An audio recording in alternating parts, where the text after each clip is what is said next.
Hey, One Piece players. I'm just here. I don't have any actual gameplay of these games, but I thought I would go through for a somewhat weekly tournament report. I'm going to be playing games periodically.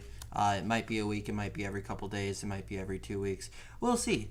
I guess it's just how this video is received.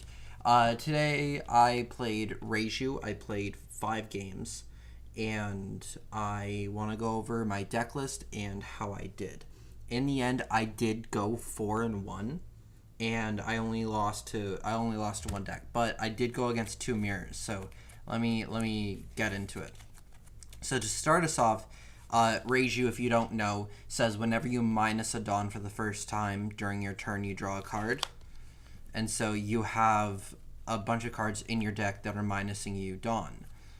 You have 4 copies of Vinsmoke Reiju that can -4 Dawn to play the other Reiju from either your hand or your graveyard, your trash. And so she has +1k counter, and so you can actually, on your first turn, you can discard in order to successfully defend on their counter, on their attack.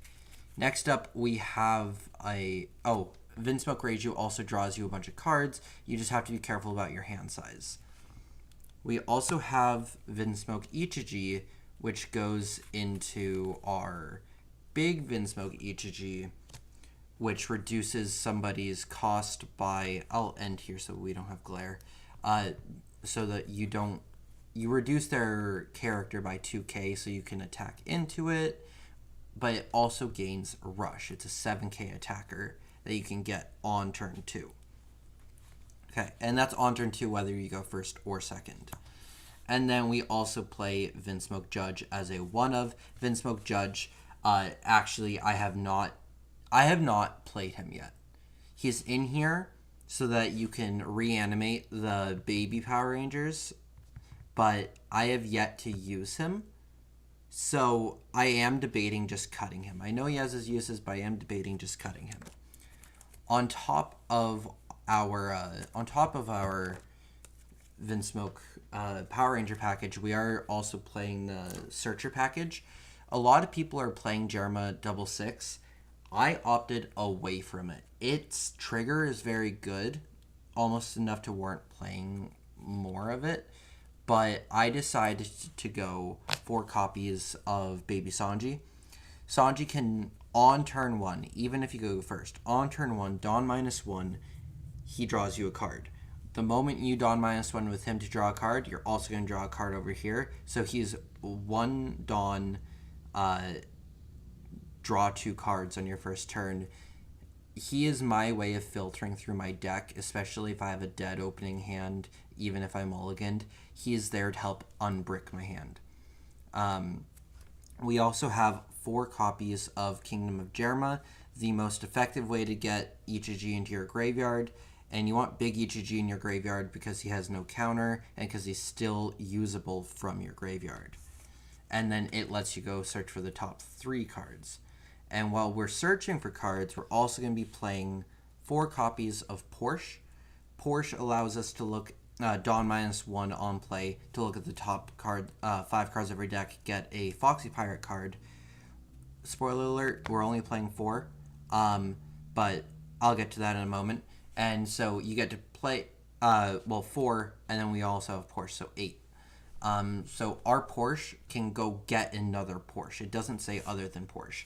So there are 7 possible hits in the deck, and then after that, even if you fail to find, you can play a purple card with 4k or less power, and so you can play either Reiju or Ichiji. Now, we are playing Chopper. Chopper is kind of goated. He goes a little silently a lot of the time. Nobody really expects a ton out of Chopper, but he is just something that he can ramp us back. The moment we use a couple of our Power Ranger abilities, we are going to be behind our opponent, so we can start adding things back with Chopper. That's okay. Unless we're in the mirror, we are not going to be suffering from that. And so Chopper here ramps us back and is a blocker. We have 4 copies in our 2Ks now. We have 4 copies of Vinsmoke Sora. Vinsmoke Sora is our way of it. Her primary purpose is a 2K counter. All of the 2K counters I'm going to show you, their primary purpose is being a 2K counter. But then she can double up and get us a baby Power Ranger from our trash. Next up, we are playing 4 copies of Soba Mask Sanji, and all of these cards, primary purpose, 2K counter. I looked at him at some point in one of my games, and I was trying too much to try to play him as a blocker, but he is there and you'll see he's not even the real card. He's the sample here. I'm testing him out before I even get the cards, and I'm not sure if he's that effective. We will see. I really want to play him before I cast my judgment, but I haven't played him yet. Then our last 2K, 2 copies of Gion. Gion is a way that we can help deal with Nami. Nami, we are still an aggressive deck. We are going to go pretty quickly versus them, and we are able to reach that 9K threshold I want to versus Nami's pretty easily. But Gion will just help. Since they're not going to be attacking us, it can double up as a thing that we can actually play. And Gion is just a 2K counter in any other matchup. While talking about things good versus Nami, we also have things good versus other decks too, like Charlotte Pudding. We are playing 3 copies of Charlotte Pudding. Even if they're at 6 cards in hand, you could play Pudding, and you can roll them into a different hand. It makes them discard a card, essentially, but it also gives them an entirely different hand. It could be a better hand than they had before, but likelihood is, even if it is, that in a timed event, your opponent's not gonna, like, your opponent's already created this game plan of, oh, this turn I'm gonna do A, then B, then C, and then you've disrupted all of that. And so on a clock, they do have to think of something pretty quickly, but more of you're just trying to disrupt their game plan while reducing the number of cards they have in hand. You could very easily take your leader in some matchups, swing, and just try to get cards out of their hand. Not cards out of the hand. Get them to take some early life, thinking, oh, I can take a couple life, right? And then you just play Pudding, and then they shuffle it away. A lot of people will over-respect Pudding, and that puts you into just a more advantageous position.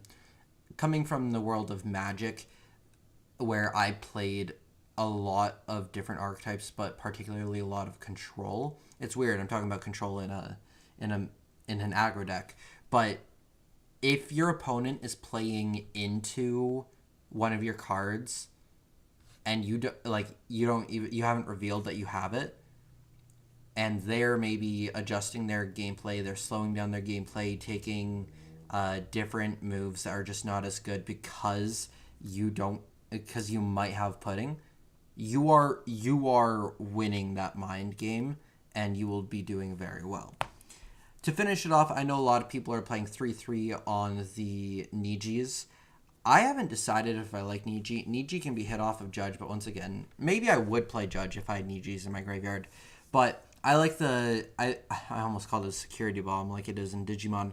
I like the trigger. I like the ability that this can get rid of anything we need to get rid of. I don't really care, quite frankly, about the 1, 2, 3, or 4 drops that I'll run into. Gum Gum Red Rock is my way of getting rid of very big threats. If I'm staring down a Captain Kidd, if I'm staring down whatever, this is my way of getting rid of it. If I'm staring down an opponent's Ichiji or an opponent's Reiju, I'm not going to use it on Reiju probably unless it's a trigger, but this is my way of bottom decking it so that they can't access it from their graveyard. Same thing with any Moria decks. So now for our actual gameplay. Not gameplay, but our matchups. Our first matchup was versus Red Green Law. All of these, by the way, were on the One Piece TCG Discord. They have a webcam play that you can do on there. Super proxy friendly. Most of the people on that server are pretty chill, and if they're not, then you can leave, or you can play it out. Our first matchup was against Red Green Law, and they were drawing cards every turn more than we were. They played 3 Searcher Bonnies, and then during one of their turns, activated them all. The game went between me killing their things over and over again, them drawing more cards, playing things, me slowly chipping away at their life. They ended up getting 2 of my life, but nothing else. And they had a misplay where they attached 1 extra Dawn to a character. We played through the turn, and as if they hadn't done that, and I still would have successfully defended. And then they're like, well, no, then I would have done this. And I was like, but you're already telling me. That's the thing, right? They're telling me, oh, now that I know that doesn't work, I would have done this. And it's like, no, you would have done the original thing. This is a conversation at this point of what would have happened. But we had a very solid hold on that game. So we won versus Red Green Law. Our second matchup was versus Reiju. It was the mirror match. And our second and third matchups, they were both versus Reiju. We won both.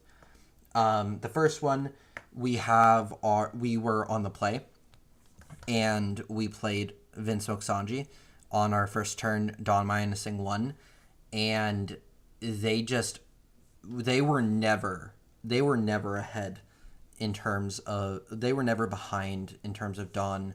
So they could never use their big EGG, their big Reiju.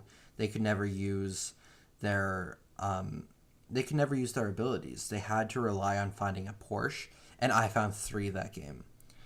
I just kept looping Porsche into Porsche into Porsche, and I had at some points they had 7 Dawn, and I had 2, and if you were anyone else looking outside from the game without knowing what Reiju did, you would think I was behind just by my Dawn count.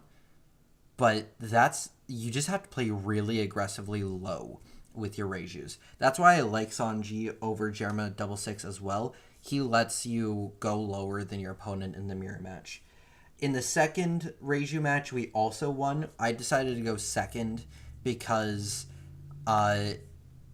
sure, I start at a higher Dawn count, but if my opponent's playing their first turn, I'm on 0 Dawn. Let's assume I minus nothing. Their second turn, I'm on 2 Dawn. They'll be on 3. Their third turn, they will be on 5 Dawn, and I'll be on 4. So I'll be starting the game with an extra card in hand because I'll draw, and with no minusing, I will naturally be behind them during their turn, and then I'll be able to use my effects during my turn. Then I went my next matchup was versus Red Green Luffy. All the way from set 1, they were playing a bunch of supernovas. They played the treasure booster copy of Luffy as well.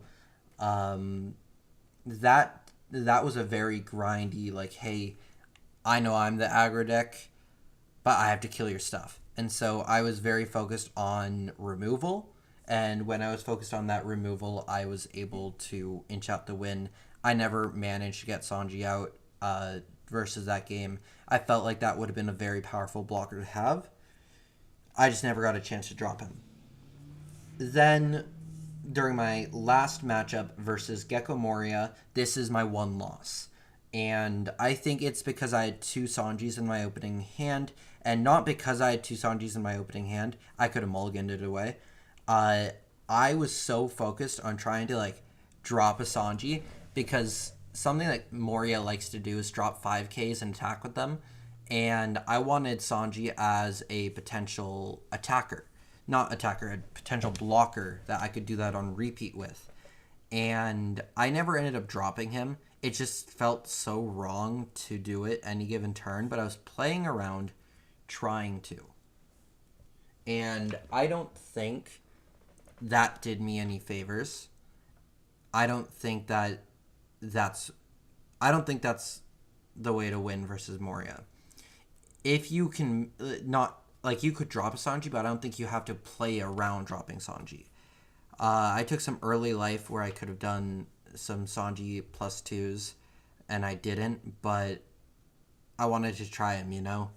But other than that, I'd say the deck was a solid list. The only thing that really I think stands out, a lot of people are playing Nijis, and I decided to play Red Rocks. There were in my first matchup versus Reiju, two these it was this was my life pile. This was the top card of my life, and these are the bottom two. Now imagine that you're the opponent, and you attack. I'm like, okay, cool. I draw it. Attack again. Oh, that's a red rock.